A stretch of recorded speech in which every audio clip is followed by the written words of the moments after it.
I'm very happy to have Calvin with us. Calvin, come on in. Calvin, everyone. Hey.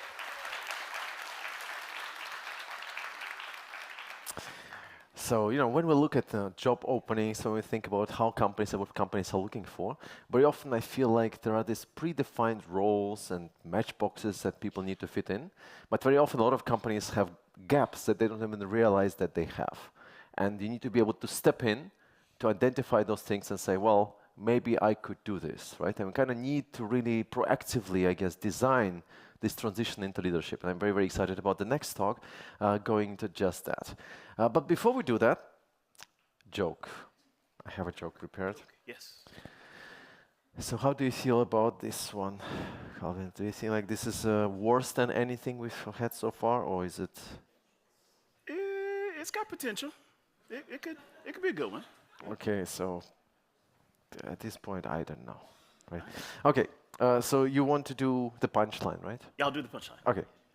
So, 3,025 years from today, life will either be really good or really bad.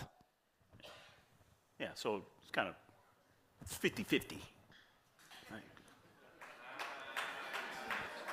You see what we did there? I think it's like 6 out of 10. Yeah. Yeah, it's like 7 out of 10? Maybe? 7. I think it's 5. It's 50. 5. We used the joke. It's getting well, enough of jokes. Please come in and give a warm round of applause to Calvin, speaking of becoming the leader they've been waiting for. I love a good dad joke. So happy to be here, everyone. Thanks for having me. Good to be back in New York. It's been a while since I've been in New York. But when I heard about this conference, having a conversation with Cheris, and she was, I was telling her what I was going to speak about, she was like, ooh, I think we need that. I think that'll be a really good talk. Because in UX, I feel as though we talk a lot about craft, and we talk about the tools and things like that, which we should. I'll geek out on that with everybody in the room. But we don't talk enough about leadership, right? So for example, show of hands, how many people in the room, you're currently a leader? Right? You have people reporting to you today, right? So good number of hands, okay? How many in the room, you aspire to be a leader at some point? Show of hands. Okay, good. Okay, so for both groups, how many of you feel that you have been prepared for leadership? Wow. 2, 3, yeah.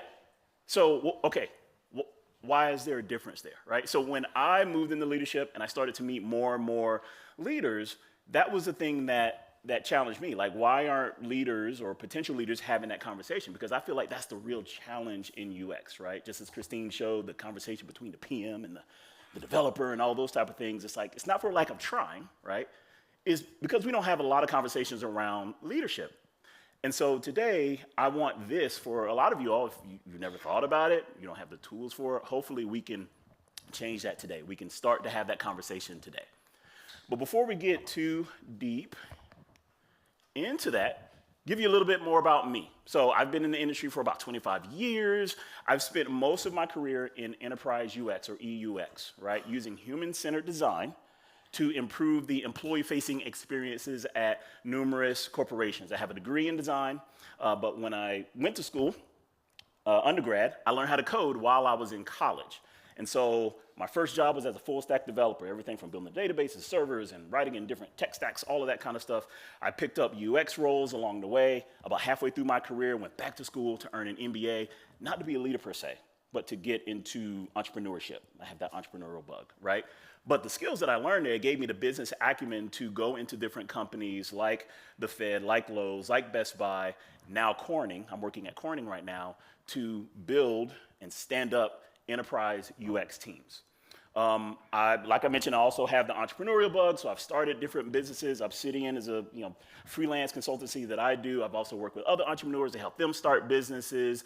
I'm really big on education, so I'm an adjunct professor of game development at Champlain College. I sit on the board at my alma mater, A&T, and so I'm really big into that. I speak at different schools. Because I really believe in giving back. I've also spoken at tons of tech conferences, UX conferences around the country. So I just love design. I love tech, I love business, and UX is that it's that discipline that allows me to blend all of those things beautifully together. And it's given me a ton of great opportunities, all throughout my career. But there are two particular moments that I want to share with you today. I have tons of stories, but I'm going to start with two that really transformed the way I looked at leadership. It transformed the way I approach and build my strategy to go towards leadership. It brought me like here today to talk to you about it. And I believe it's going to be one of those things that I'll always go back to. I'll always pull on for other leadership development that I go into the near future. And the first one was a moment, this was around 2012. And we were at a town hall at the company that I worked for at the time. And after the town hall, I had an opportunity to speak with one of the VPs there. So we were just chit-chatting, and really I was on my soapbox. I was telling her about, man, it just feels like I'm being jerked around, and nobody takes me seriously, and I keep bouncing from leader to leader to leader, and like, why is this happening to me? And she said, she let me vent, and she said, you do realize why you're experiencing that, right? It's so that you would understand what that feels like once you become a leader. For what other reason would you experience and get exposure to so many different leadership styles in such a short period of time if it wasn't for some benefit, right? So when that moment stopped me in my tracks, I went, okay, this is a teachable moment. And from that moment forward, I noticed that things started to happen a little bit differently for me. Instead of sitting back waiting for something to happen or for people to recognize me, I started to activate, build strategies, meet with different leaders, and I just started to study leaders in a different light, right? Now, the second one, I wasn't sure if I was gonna talk about this one, but this one was the moment where I was laid off from my job. And I remember the Monday morning, I go up in my office and get on my computer, and there's that email. It's only 15 minutes, one word subject line. Who's in the meeting? It's my boss and HR. I know what this is about. Woosah, okay, it's gonna be okay. So we get on the phone, and I can hear my boss' voice is trembling as she's telling me that my role has been eliminated. And my initial thought, not coming out of my mouth, was, huh? How did I get here? I just been given a bunch of responsibilities. I just recently got promoted. We were doing well. All of the projects that we were launching were making an impact. I was talking to my previous leader about yet another promotion. How did I get here? And then I thought, okay, again, going back to that moment that I had just prior, where I said, no, this isn't something that's happening to me. This is something that's happening for me. I'm supposed to learn something from this.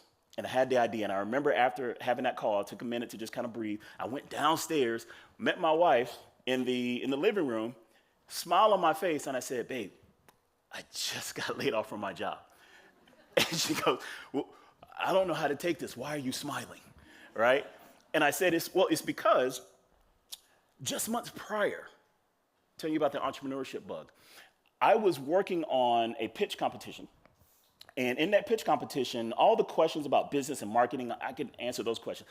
After filling out that application, the questions that stuck with me the most was, why aren't you working on your idea full time? And I said, it's because I have a full-time job. And they asked the question like 2 or 3 different times. Well, what do you need to do to change your full-time situation so that you can put full-time into this? And I would just answer it all different ways, but the answer was always, I have a full-time job. I can't commit full-time to this thing yet. And I was like, why is that question, why are those sets of questions sticking with me so much? And it wasn't until I had this moment I realized that I was putting other things over some of the things that were like true and near and dear to my heart, right? This job being one of them. So I looked at this opportunity as not as a setback, but a setup for me to figure out what's the next thing that I need to do going forward. So I had a moment to just reflect and sit back on my career as a whole. At that point, 24 years into my career. And when I look back, I noticed something. In 24 years, I served 24 different leaders. Now, does that sound weird to anybody in the room? Does anybody have that testament that you've had more leaders than like years in your career, right? Like that was kind of crazy to me. That was wild, right? How much change I was experiencing, but still able to progress in my career. And when I looked at those different leaders, I said, okay, well, some of these leaders I connected with. I emulated some of my leadership style after them. Some, again, wasn't for a lack of trying. It just wasn't happening. I even had one leader who said, look, Calvin, this thing, not gonna work, buddy. I was like, wow, you're my boss. Okay, all right, well, here we go. Let's move forward from that. And again, in this moment, not a setback, a set up. I thought about that moment I had with the VP where she said, you're experiencing this because there's something you're supposed to learn from this. Why else would you get all this exposure? And so when I look back at all these different leaders, I noticed something. There was something that resonated about the leaders that I connected with, the ones that I want to emulate my leadership style. And it was all of them had a strong sense of insight, influence, and integrity. Now, if I'm honest, when I looked at this list, when I came up with this list, I realized early in my career, these are the same things that I aspire to be, right? And so again, for those who raise your hand to be a leader, right? Can you attest to these things and say, hey, I want to be the influencer in the room? Show of hands, anybody? I want to be the influencer, insight, right? Those are the things that I aspire to be, right? But I also noticed when I looked a little bit deeper into that, those good leaders, they didn't necessarily focus on being the influencer in the room, right? They didn't focus on being the one that's got the biggest voice. It's like they have all the answers and the insight and all of those type of things. But rather, these three, I'll call them aspirations, if you will, were byproducts of developing other skills that a lot of time as designers or developers, we don't talk a lot about those things because of the craft. And so I'll tell you a little bit more about what that is, and I'll break that down, starting with insight. So when I talk about insight is that penetrating vision or discernment. It's the capacity to see the inner realities beneath the surface, right? And then to be able to understand or apprehend what truly matters, right? It's that ability to be able to see what's really there and then to know what to do or to know what could be, right? And I'll tell you an interesting story, really from the moment that I started my leadership path. I was on a journey to be, at the time we called it a UX architect, right? So it's like the level after a senior, but you still want to be technical, you still want to be an individual contributor, but you want to just make more money, right? So I worked with my company, let's be honest, right? I worked with my company and we built a job family for UX. And what was interesting was, hindsight looking back, I was like, man, why didn't I think about this? We thought about researchers, roles for researchers, UI developers, designers, strategists, and then level up, you have your architect. So I'm on a path to be an architect. I just need the ink to dry, and that's my next promotion. I can see it, right? I can see it in the distance. And then my boss leaves the company. And our team was very young. I think we had about four people at the time, I think 4 or 5 people at the time, and we were getting a lot of momentum. We were developing a lot of business, making a lot of connections and building relationships. And I felt that he was leaving at a really inopportune time. And I remember in our team room, had a huge team room, and it was just he and I, right? We were there late, and I said, okay, John, I got a question.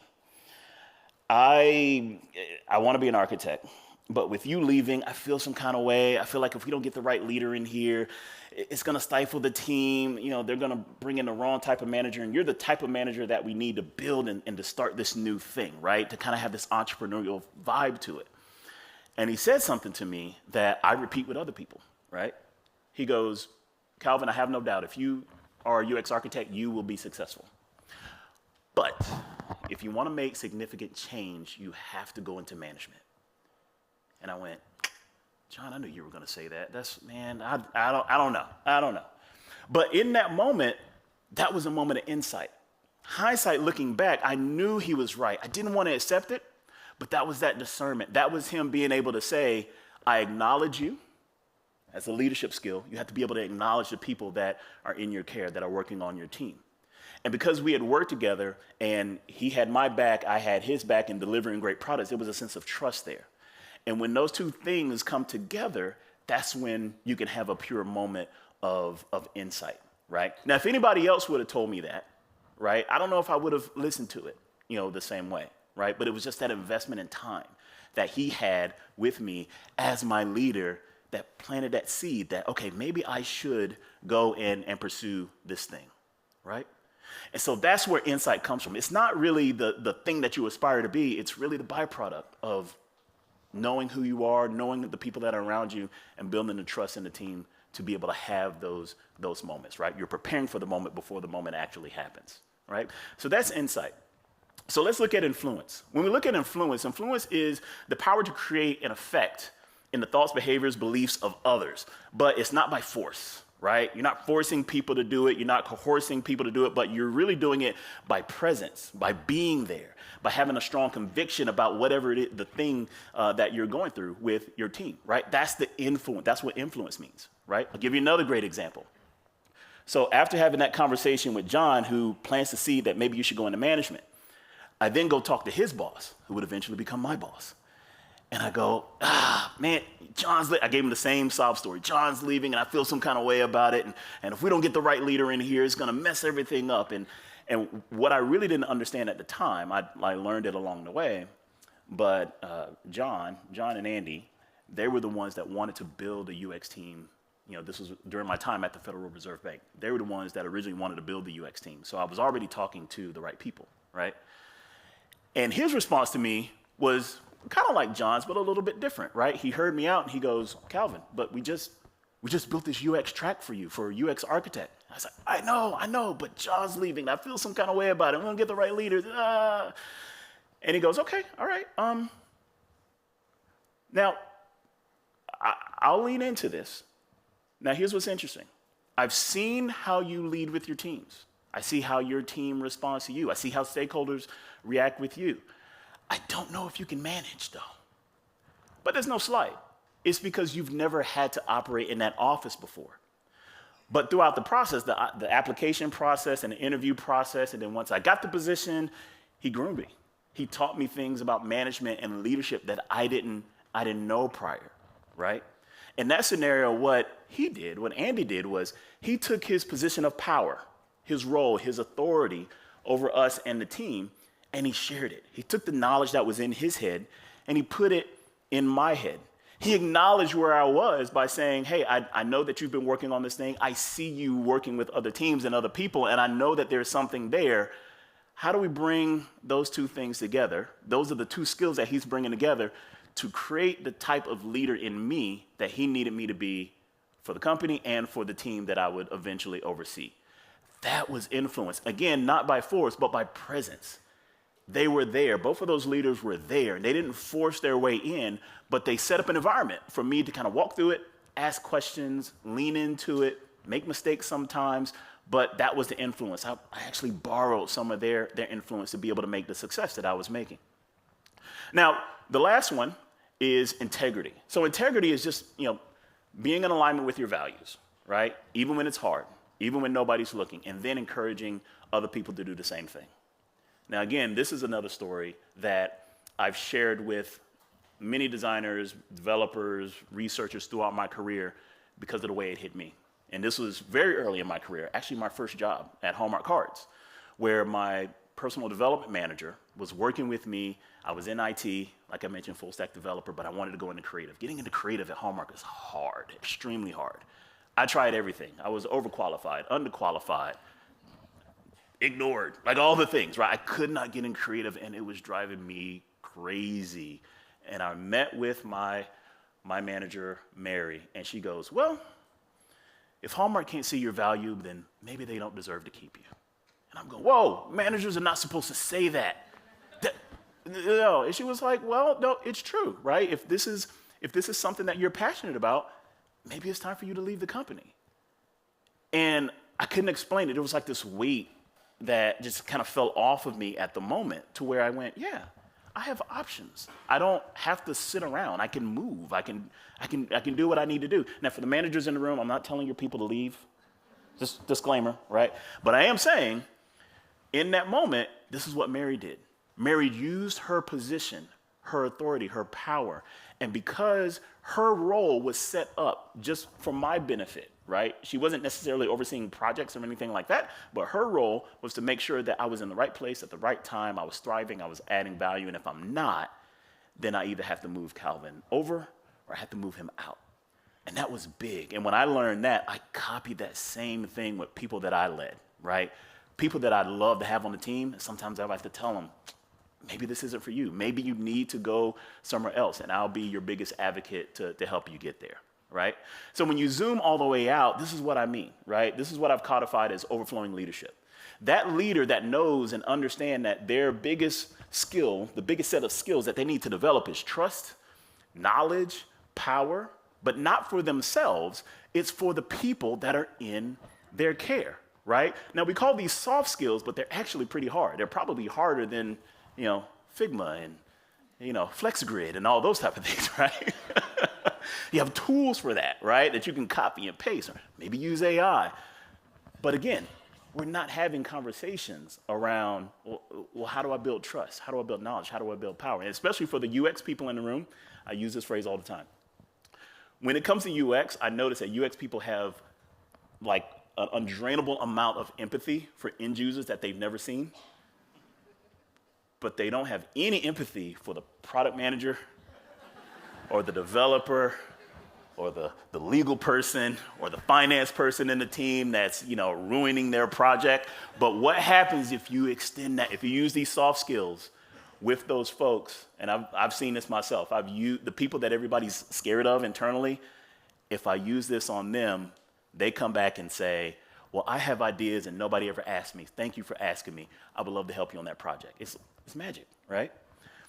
Now, and again, this is what I mean by that. So those aspirations that, we all raised our hands like as leaders, hey, I wanna be that person, right? The true leaders didn't focus on that. They were merely byproducts of them dedicating their time and their effort and their energy to building trust, knowledge, power, not hoarding power, but that authority, that right level of authority, right? Because it's only insight when you get it, right? It's not my insight. That's information I have, it's knowledge that I have, but it's only insight when I give you something that you didn't have before. The insight lives in you, right? Same thing with integrity. It's not my integrity. It's only integrity until other people, if I have a team of 2 or 20 or 200, it's only integrity when they have to stand on that foundation. Like that's when it's integral, right? Influence is not mine, right? In the age of social media influencer, right? We put a lot of emphasis on being the influencer, but we're not really thinking about the influenced and how they can benefit and how they can value and thinking about it from that perspective first, right? And then as you do that, something else happens. You get this ripple effect. This ripple effect happens when you operate at high levels of trust, knowledge, and power. You'll start to understand what other people around you are feeling like. So when things are going well, you will hear things like, I feel like my boss trusts me. I feel like I'm entrusted to go do things. I feel like I can go and I can make a mistake and I'm not going to be, hemmed up for it, right? I feel acknowledged. I feel like my boss sees me. I feel like the work that I do matters, right? I feel like even though, in organizations you have different hierarchies of structure, I feel like I'm empowered, right? I may not need the leadership title per se, but I do feel like I can make decisions on my own, right? But what happens when those things aren't happening? The ripple effect can also, there's a backflow. It can operate negatively, right? There's distrust. I don't trust my manager, right? I'm always looking over my shoulder because I don't know what's going to happen next, right? I'm cautious. I'm timid in meetings. I don't want to speak up. Why? Because there's no trust there. As a leader, it's your responsibility to create an environment for trust. It doesn't, they're not just going to automatically trust you. Same thing for knowledge. I use this word unacknowledged because it's kind of archaic. A lot of people see that word, but it's out there. Trust me. But that unacknowledged is in leadership when you have a team and you see your team, but you choose not to acknowledge them, right? You're not ignoring them. You see that they're there, but you're not putting in the effort to say, this is my team and I'm proud of them and I'm gonna promote them. I'm gonna help them do what they need to do. The same thing for empower, right? When you're depowering something, right? Like when you think about electronics, something that has the ability to hold power and you siphon power from it on purpose. That's what happens when you're not looking at your leadership role and title with that level of responsibility. So if you don't hear anything else I've said today, just know that leadership is not for you. You see what I did there? The irony. Love it. Leadership is not for you. It's actually for those who are in your care, right? And I'll steal one of my favorite slogans from Hallmark. I told you about my time at Hallmark. And it says, when you care enough to send the very best. As a leader, when you care enough, you will do the things, you will build the skills that you need to build to be the very best for your team, right? And over time, this is how you become that leader. It's the leader that when they move around or they get another project, you can see a whole slew, their whole team just kind of follows them wherever they go, right? I've had leaders like that. I would say, hey, it doesn't matter what you're working on. If you're the leader, I'm gonna move with you. And I've been fortunate to be that leader where I've hired people between 2 and 3 companies because they just trust my leadership, right? That's how you become the leader that ultimately they've been waiting for. So where do you start? It actually starts with a conversation. This is one of my favorite proverbs. Without consultation, plans are frustrated. But with many counselors, they succeed. You have to have the conversation, right? You have to be honest with yourself. Ask yourself those questions, right? Are you ready for leadership? Are you getting the support that you need? Whether it's at home or in your community or on the job, are you getting those things? And can you have that conversation? If you can't have the conversation, that's probably your first sign, right? If you're adamant about going into leadership, right? Getting a coach, getting a leader, all of those things is going to be beneficial for you to do that. So that's what I will leave you with today. I thank you for your time. And if you have any questions, I am open to feedback. This is actually the first time I've given this type of presentation. So I'm open to feedback. You can connect with me on LinkedIn if you have any other questions. And I appreciate your time. Thank you all. Thank you so much, Calvin. Yeah. Would you like to join me for the conversation? Yeah. So there are many questions that come in. I think so many things resonated to me. I think like sometimes I'm just getting very confused. So I hear, obviously, like I'm also working with a lot of teams, right? Yep. And then a lot of people, I think, are just really confused why things that are almost like a normal human condition actually show up in such a weird place in management. What I mean by that is that very often, like a friend of mine was in a position where he asked manager, so why don't I get any feedback? Why don't I get any like positive or negative or so on? And manager really was confused by that, saying that, but if I don't give you feedback, that's good. That means you're doing a good job, right? Yes, so why do you even want feedback? And I think like this situation on its own is almost ironic. Yeah. I mean, this is just strange. So I'm wondering, when we are looking at kind of going into management, right? It seems like, of course, it's not just, it's very different from your designing task and the works that you're doing. Do you think that there is some specific qualification that you need to move before you move, or do you kind of grow with it as you just jump in it with both feet? That is a good question. I think it depends. I think it depends on the person. I think it depends on the situation in which that person moves into leadership. I do believe the first requirement, though, is there has to be an opportunity to move into leadership. Because when you force it, I've seen people force it. Like they'll come in and say, I'm a leader, give me the role. Yep. But nobody else understands it, right? Like, I'll say it a little bit differently. A lot of times when being in management, when I need to hire a new person, there are 2 things that have to be true. There has to be a clear and present business need, right? That everybody outside of UX agrees to. There's a problem, we need to solve it, and we need to solve it now.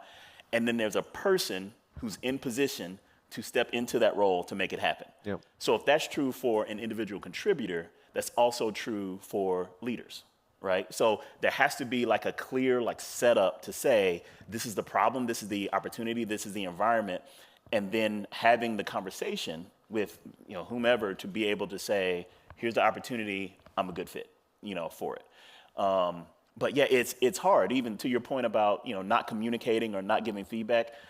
I think part of that is just lack of training, right? You have leaders in position right now that's what they were taught, right? And then that becomes problematic as you bring new generations into the workforce that thrive on that feedback. Like, tell me I'm doing good, tell me I'm doing bad. So if I say nothing, then they're thinking you're doing bad. And so that's the generational differences. So I think it's like it depends, right? It could be generational. It could be how you were taught, how you were trained. It could be the environment, the culture that you're working in. All of those things can determine, what type of situation that is. Makes sense.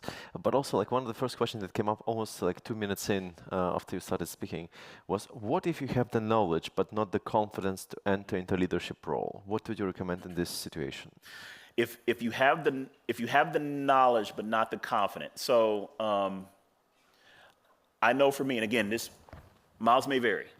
I feel I had the knowledge and I didn't have the confidence, so I went back to school, and that's where I earned my MBA.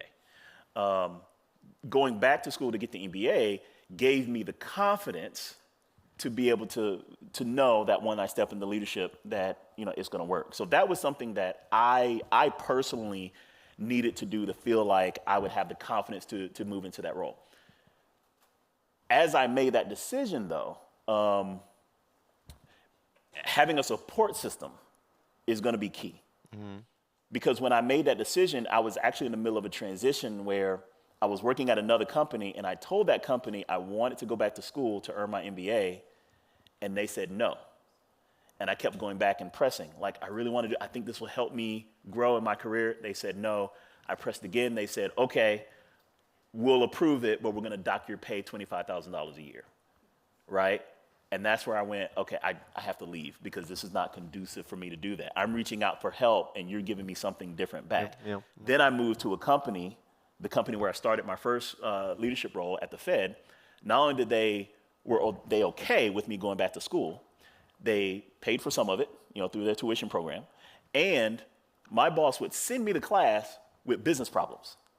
And I would leave on a Thursday, go to class, and come back Monday with a solution, right? And so that was the setup. So I needed to go back to school for me, but my boss supported the decision, and he was like, ooh, okay, tell your professor about this challenge, and can we, That's funny. So it's almost free, but not free. But well, it was somebody. It wasn't free. Yeah. I paid for it. Yeah. With my time and dollars. But yes. But it was the setup. It was just having that environment. So I would say that if you have the knowledge but you don't have the confidence, you have to borrow somebody's confidence. You have to borrow somebody's influence to be able to get you over the hump. Mm. This is an incredible question that just came in. What is the best advice you've been given as a manager or leader? Best advice I've been given as a manager or leader. I was telling somebody about this either earlier today or last night. When I became a leader, my boss took all of my design toys away from me. So this sounds sad. I felt the same way. Now I support it. At the time, and this was like, to kind of date myself, this was before Miro was Miro. It was called real-time boards. That was like a long time ago. Still getting bills from real-time board every day. Yeah, like we were using that. We were using Axure. And like it was wild. Dreamweaver, like those were the tools. So he took the times. Yeah. Yes. He took all of my tools away from me, and he said, "You're a manager now, and you have a team of designers. They design. You do all the blocking and tackling that they need, and the strategizing and setting the vision, so they can do what they need to do, unscathed, right?"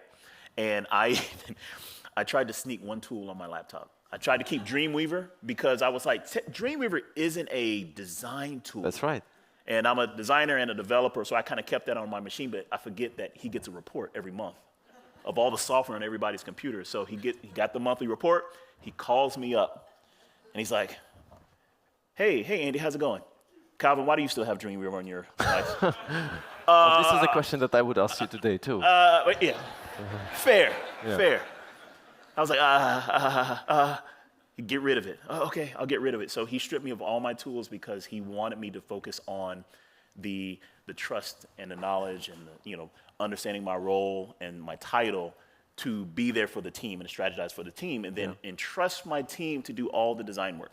But would you say that you can still, if you let's say work in a smaller team, right? And maybe you have very, very small team. Mm-hmm.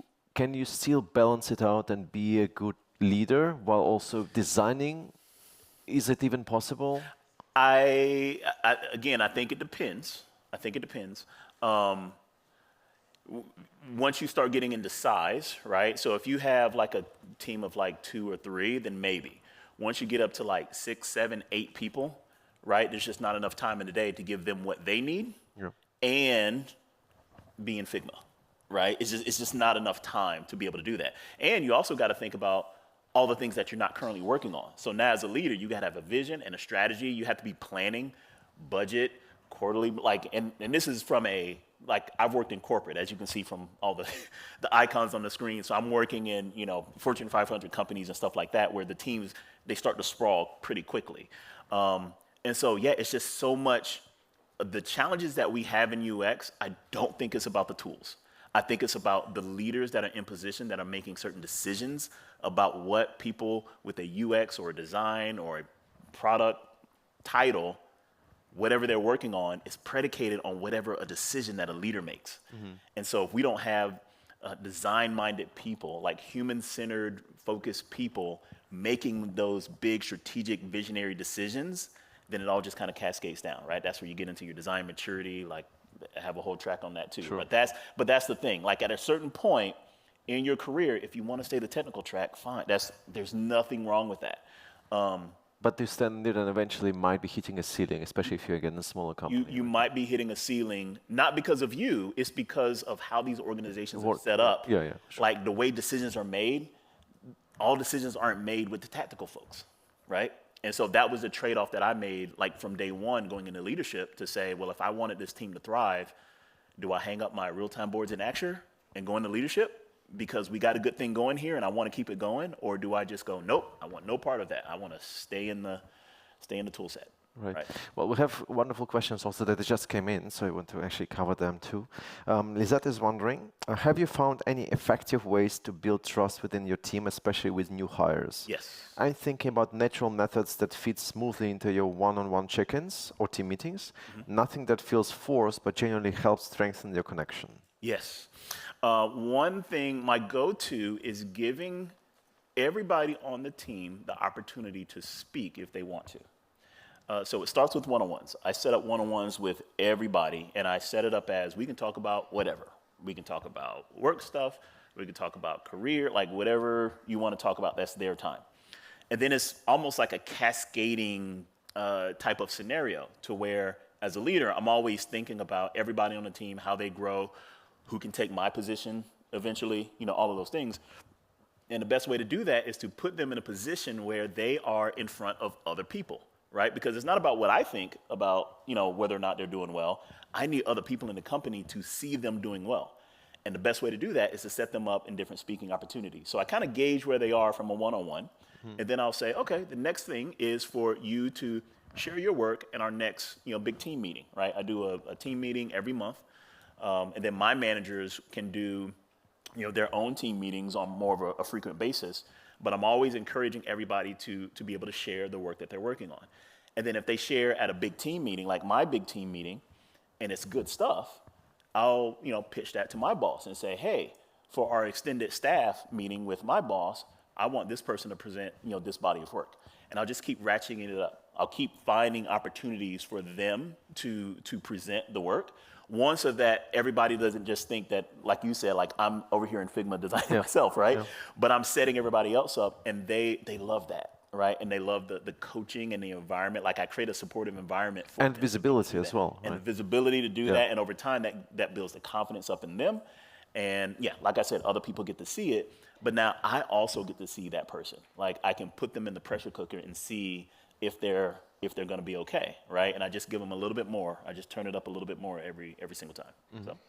There was one question that came also right after this. Politics. As a leader, how do you handle power imbalances within an existing leadership team, especially when some members overstep or underperform in their leadership roles? Yeah, that's a good one. We have the best people. Yeah, those are great questions. So I will say for politics, you have to play the long game for politics. I know the knee-jerk reaction is somebody ought to fix this right now, right? And that's typically the response that I get from people. So you got to fix it. Like, Calvin, fix it right now. And that's often never the solution because they're asking to fix something that was built over years or even decades, like it's culture. You're running up against culture. The culture is coming down on you and you just had a moment within the culture. And so, how do you fix the culture, right? Now, the culture can be fixed in a couple different ways that I've seen.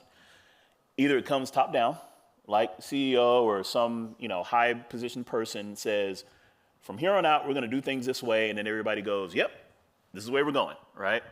It can be bottom up, but bottom up just takes a really, really long time, right? And one of the best ways that I've learned to do that is to do it through metrics and values, right? So a lot of times politics in my world, it comes into play where somebody is dictating how a certain design should go, right? And in a lot of scenarios, like we would go back and forth, right? For every company I've worked for, I've had this scenario where my team comes up with a design, we do the research, we come up with a design, we test it with end users. Somebody else in the company goes, no, it shouldn't be that way.